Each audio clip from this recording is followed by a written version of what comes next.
And I didn't understand what it meant that love kept no record of wrongs. Mm. I didn't think that. I'm like, what does that mean? Like, are they just off the hook? Like, does that mean I have to trust you now? Like, what does that mean? I keep no records. Does that mean I'm stupid and I'm supposed to forget all that stuff? And that's not true.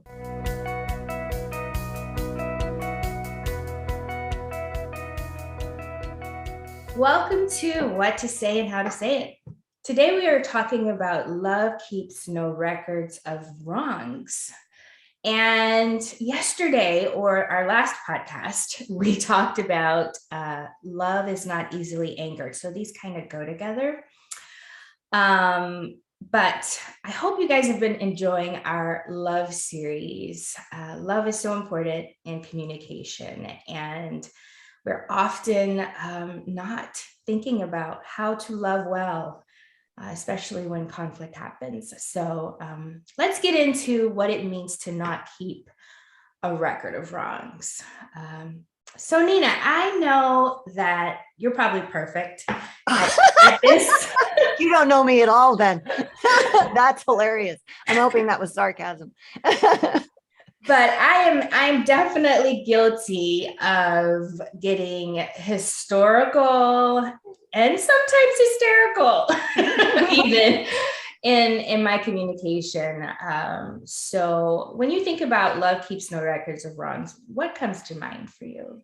I think it's hilarious you said historical. And my favorite thing to do apparently is the kitchen sinking, right? Where you just throw everything in the sink. Okay, here's all the things you did wrong. And by the way, when I was 12, you did this. There's just so many things.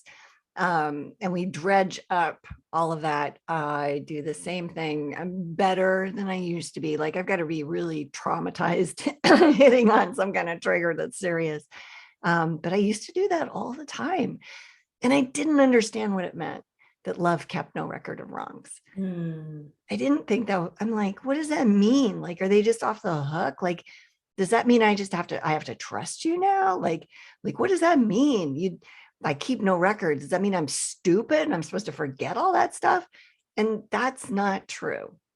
I have a really good friend. She was telling me about this situation with her parents. She grew up in a very abusive alcoholic home, and her mom this just came to mind. I don't know why. It's been 20 years since she told me about this, but um, her mom came to move her from college, and they were packing up all her stuff, and she was moving across the country for this job, and she and her mom were in the truck, or the moving van, whatever it was, and her mom is saying all these things, and she said to me, now I remember this like it was yesterday. She said, Nina, I had this moment where it was like I was outside of my body, and I realized that if I wanted a relationship with my dad, I needed to accept the reality that I needed to continue in relationship with my mother, who'd been abusive physically to me as a Mhm. kid, the alcoholism, just all of this. And she said, I had this moment where I just made a decision. And she said, I forgave her for being the way that she was. I let go all of it. Hmm. And the thing that, and I know, I mean, we've been friends for many, many years. And I look at her now and I go, it's amazing to me that you still have this relationship. Yeah. And her dad died, like, I don't know, like 8 years ago or something. And she maintained a relationship with her father. She also put in a whole lot of boundaries, which as an adult you can do much more easily than if you're, 17-year-old or 20-year-old, right? Mhm. But when she didn't need her parents anymore to financially support her, she was able to step into a space differently. So the aha for me in that, as I chewed on that and watched her grow in that space, was that love doesn't keep a record, meaning I'm not going to continue to beat you over the head with that thing you did 7 years ago, 7 weeks ago, and boy, yesterday. I'm not going to continue to beat you over the head with it. Each one of those things is a new event that I'm going to walk through and facilitate whatever needs to happen there, but I'm going to have boundaries. Yeah. Doesn't mean that we've forgotten, but it means that it's like canceling a debt. It's forgiveness. It's, it keeps no record. It's like, that's gone. I'm going to deal with you. I'm going to accept you. I'm going to move forward with you. And you create the reality then that we now have in this relationship. So that's my take on it anyway. And there's probably some other thoughts around that are out there. No, I love that. You touched on so many different things. And what comes to mind is the reason why perhaps God says do not keep records of wrongs is because of that unforgiveness that can Mm. sort of take root in us, which turns into resentment and then bitterness and then that hard heart where it's just so hard to get past the Mm-hmm. past. And so what I'm wondering is, because you also mentioned boundaries, which we know are also biblical, where is the balance? Because there are people that are those that just refuse to move past the thing. Mm-hmm. And then there's also a time where the relationship is not healthy and those Right. boundaries are necessary for the behavior to change and in order for the relationship to move forward. So it's not that you want to keep bringing that thing up, but the behavior has to change. You know Right. what I mean? So Yeah. where's that balance? Yeah. No, that's a thing, right? So this is a really common thing people struggle with. Mm-hmm. And I have a couple of clients right now that, messed up, apologized to their spouse. And then the spouse is like, well, you did this thing. And they're like, well, yes. And can you forgive me for that? Well, I already Mm-hmm. forgave you. Okay, well, that means that it's off the books. So I don't want to hear any more about it. If you need me to do something, if you feel like I didn't understand how I hurt you, if you want to process that more with me, I'm okay with that. But at some point, they need to be able to move past it. And so with it, when you're dealing with somebody that keeps bringing up the thing, Mm-hmm. we there's two things to that. We need to, first of all, own our piece in it, right? Because there's always something. And even if it's just, gosh, I'm sorry this hurt. That golly, I hated that you're hurting with this. And maybe I didn't do what they think that I did, right? Or maybe I didn't do anything Yeah. at all. And there's this perception or whatever it is. Right. Yeah. But so you can still empathize and validate that person. It doesn't mean you're in alignment with their accusation. Okay. Mm-hmm. It's good human relation skills to be able Mm-hmm. to meet people where they're at. And then if they can't let go of something, asking someone, hey, can you forgive me? I know that, I was late picking you up yesterday. I know I'm consistently late. I'm working on it. I'm terrible at it.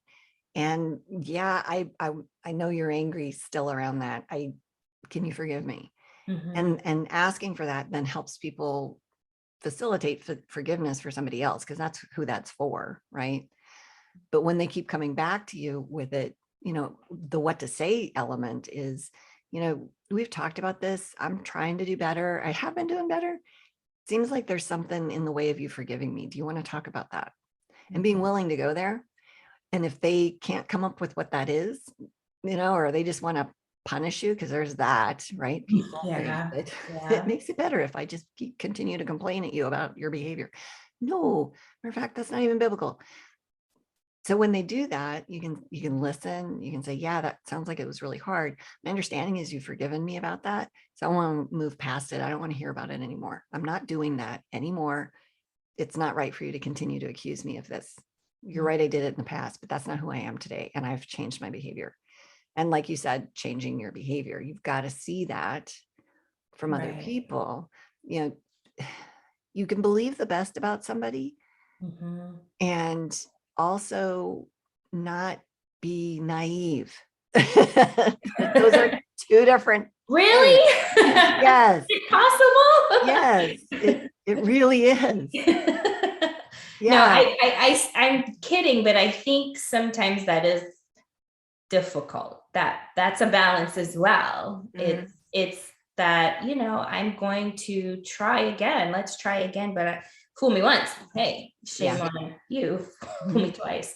Shame on me. So yeah, I think that's a struggle. It is.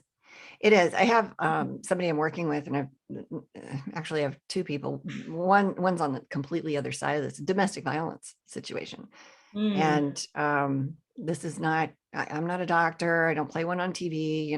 Let's pretend there's a bunch of boilerplate, don't sue us kind of information here. I don't pretend to know how somebody could apply this to their situation. I'm not giving advice here. But in these particular situations, there's been physical damage that's occurred, right? Okay, that's the worst of all worlds in terms of interpersonal relationships, physical harm. 100% of those times in any domestic violence situation, intimate partner violence, right? That's what they call it now. 100% of the time, there's also verbal violence. There's verbal abuse, okay? What people don't know is that even in the physical abuse scenarios, those situations can be turned around, okay? And the reason I'm bringing this up is when you say, okay, keeps no records of wrongs. Well, what does that mean? Do I pretend that, Right. and this didn't happen? Well, no. Right. But do you expect the best from that person? Do you hope for the best? Do you believe in them? Absolutely. Unless, and this is something that you'd need to talk to a therapist about, but there's 20% of domestic violence situations are characterological, which means that there's very specific criteria. And this is Gottman's research. 20% of the time, you can't get there from here. Get out. End of conversation. Not fixable. And it's usually situations where it's, one partner is abusing the other and there's no instigation of it. There's no dialogue. There's nothing that triggers. It's just, it could be the person walks in the house and starts pounding on the other. Wow. I mean, yeah. So that's evidentiary of what that could look like. But you got to be careful with these situations because people think, well, it's just all over. And nobody likes it when I talk about this as being a possibility.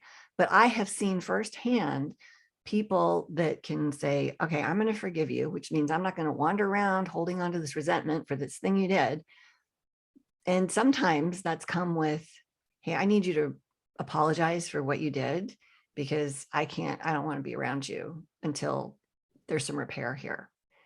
And so they ask for that. And I've seen it happen. I've seen them get it. And then I've seen boundaries put in place that encourage the other person to demonstrate good behavior over time, if you will, because nobody boom changes. That has to be, trust is something that's given over time,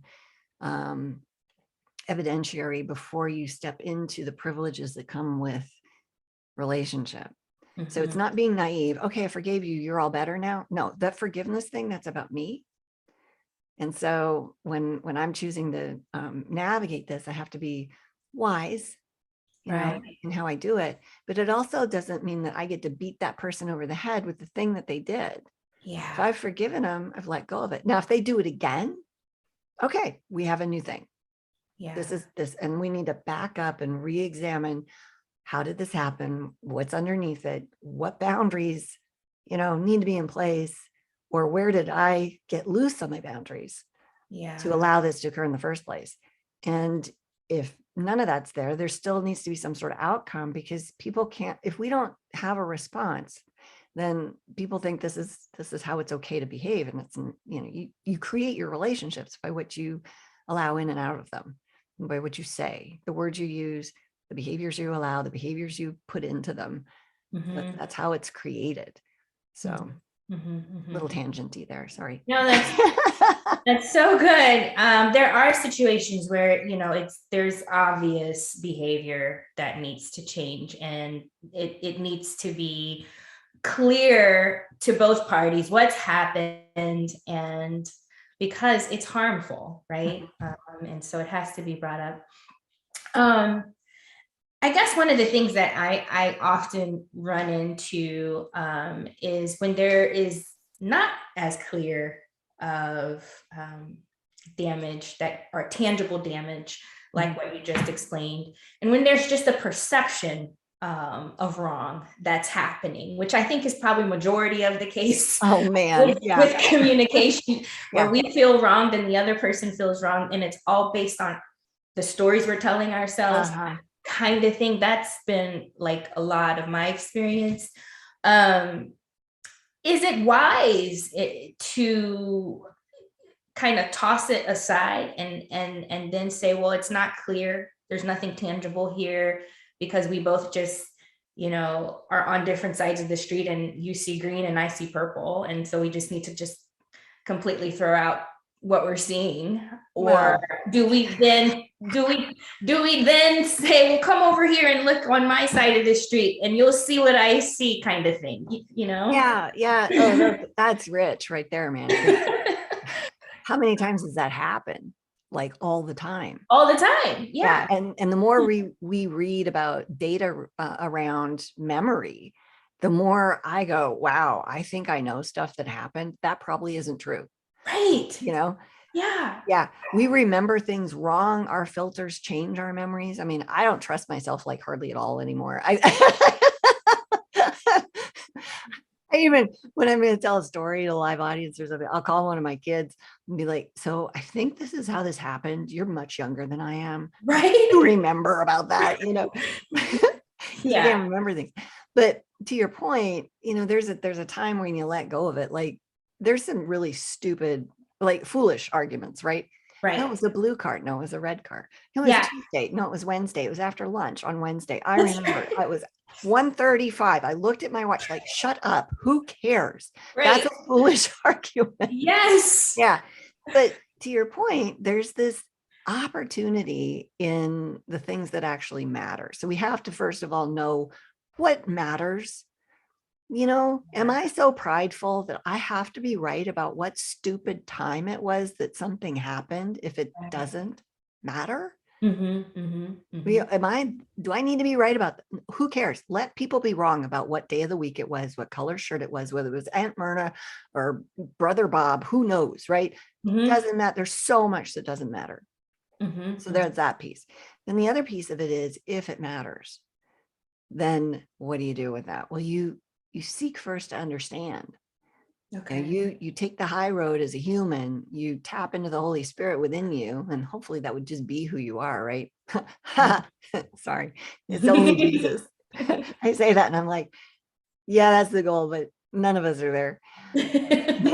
And I'm just thinking of your comment or you teasing me being perfect. It's like, no, no, no, no. I have so many examples of where I mess it up.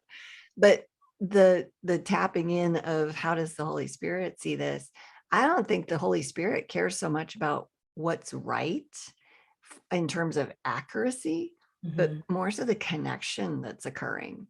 Yeah. And you mentioned seeing things from different points of view, and I had this image pop in my head of looking at things from one side of the street and from another, and how the sunlight can actually change colors of cars and things, Yes. right? Yes. And people, what if I walked across the street and looked at things from where you're standing? I could go, Yeah. oh my gosh, wow, how weird is this? You're right, that is purple. Right. Can you come over here and see things from where I was standing? Yeah. Yeah, and then that in and of itself is like the basics of healthy communication. Is you don't have defensives. You're actually mature enough to go, I'm wrong about a lot of stuff. Could be wrong about this too. Mm-hmm. Doesn't matter. Let's figure out what we want to do here. But let me connect with you in the process. That's the beautiful part. The rest of it's just context. Yeah, I agree with you 100%. And I'm just thinking back to a conversation you and Kyle had about how there's a difference between disagreements and arguing, and how, just something like that can just disarm a person Mhm. and, foster the connection. I mean, some things are just not essential at Right. all. And Yeah. they cause so much damage because we're focused on being right. And, so I appreciate that you said that is actually a fundamental way to communicate, is just taking the time to just put yourself in someone else's shoes. Just cross the street, Yeah. Cross the street. I love that. you know? So I guess when we think about also records of wrongs, what also comes to mind, and I don't know, this might ruffle feathers as well, is the Cool. whole we're used to that by Yeah, yeah, right. now. But just the whole concept of just being legalistic and grace and how we show up. Oftentimes we want, and I know this is this is true for me, just in terms of how I'm wired. Sometimes I want to be factual, and I want to be scriptural, and I Mhm. want to help others, level up. Mhm. But it can get to the point where it does more damage than good.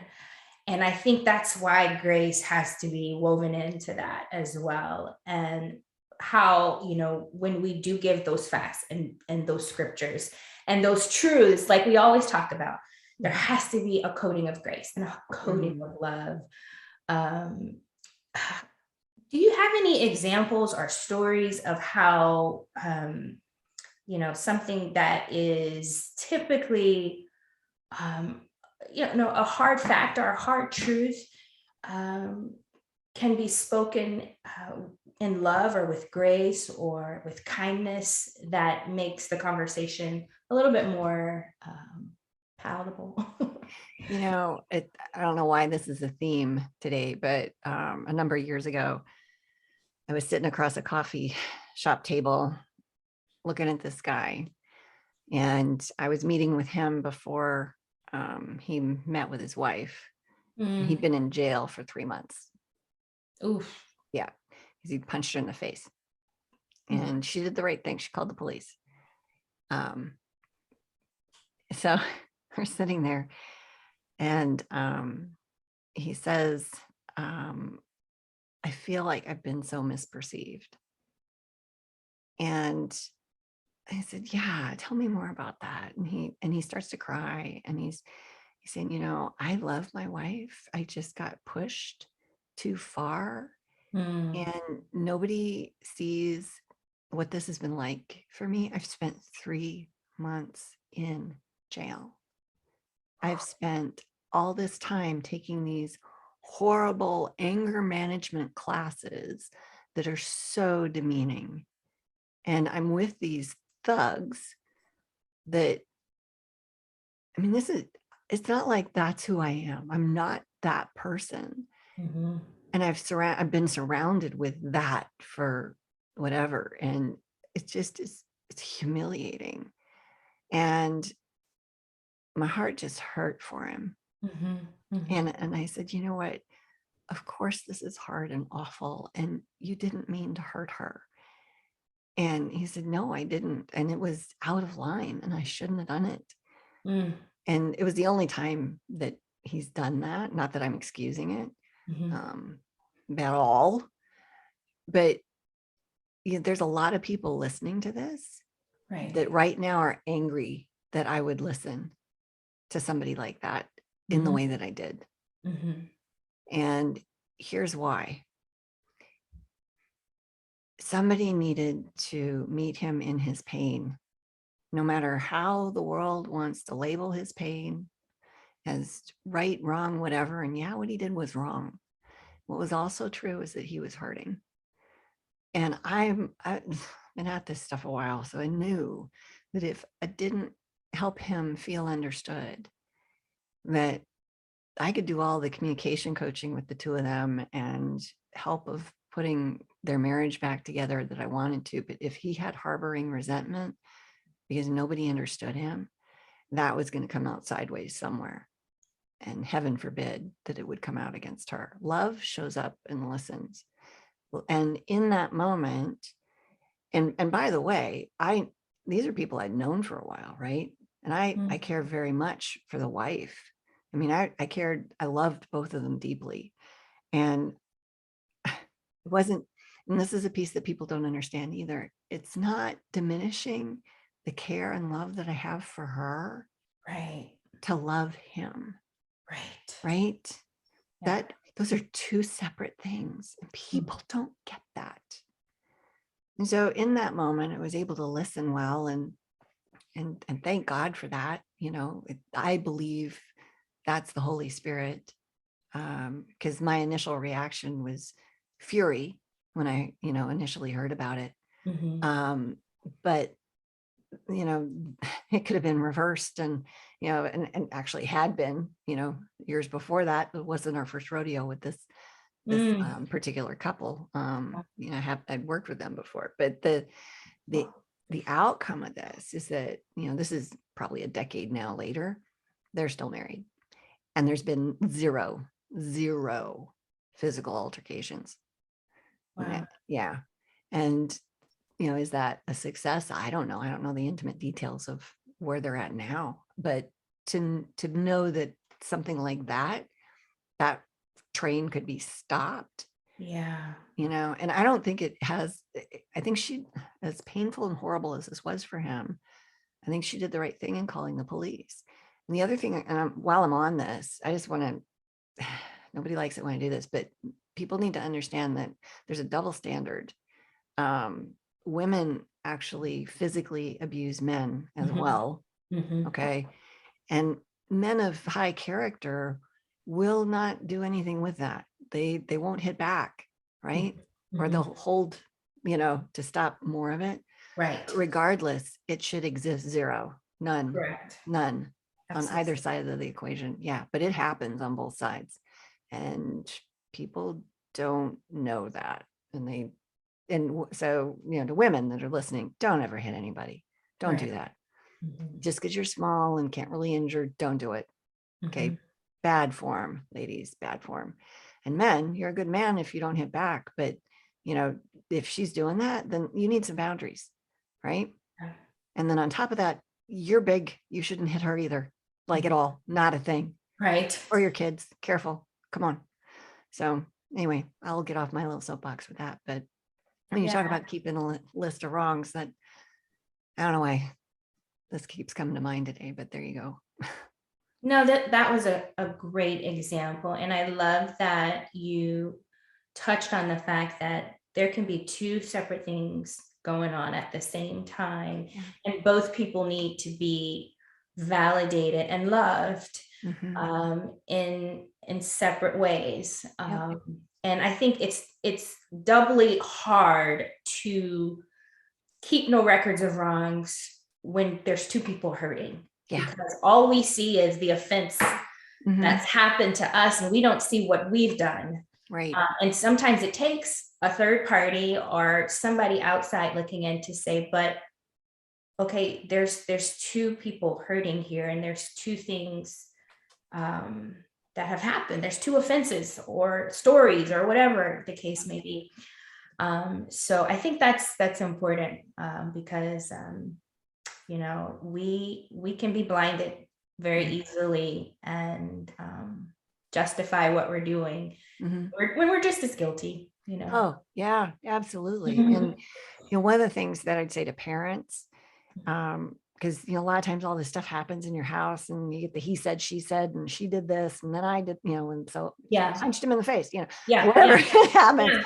Yeah. Mhm. One of the best things that parents can do is take the most injured at the moment party, okay, right, to a safer place and then listen Yeah, without the other person there, right? yeah. Because Mhm. that just stirs them up even further, the other one. Correct, So you correct. listen to the one that you pay attention to the one that's most injured Most first. injured, yeah. Yeah. And then you say, okay, I'm going to go talk to your sibling.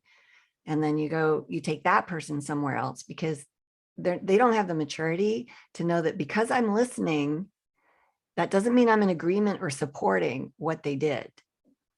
It means that I support this person. It Correct. means that I'm on God's side, which is let's love here. Right now, that looks like listening. And so Mhm. you don't bring the two. And this is why when I do couples coaching, they're separate for a long time, especially after there's been an altercation. I talk to them individually about that. Mhm. And boy, this stuff is not fun to navigate. But if somebody listens to you in your pain and you can lower the level of intensity because you feel you've been heard, Mhm. then when you get together with your spouse or when you get these siblings together to Mhm. navigate that, a lot of that negative energy has been Yes, dispersed, yes, right? Yeah. right. And then you can actually accomplish something because then you have people that are actually engaging their brain versus I just want revenge, That's not fun, not good. Oh man. Wow. Well, I think we have touched on many things. Mhm. We're keeping records of wrongs, and why God says don't do it. Um, yeah, there's many reasons for that. And so hopefully we've been helpful to you. If you want more on how to keep records of wrong less or not at all, um, check out our website, greaterimpact.org. We have a free e-booklet for you. And yeah, if you are interested in other goodies, we have that as well. Check us out. See you next week.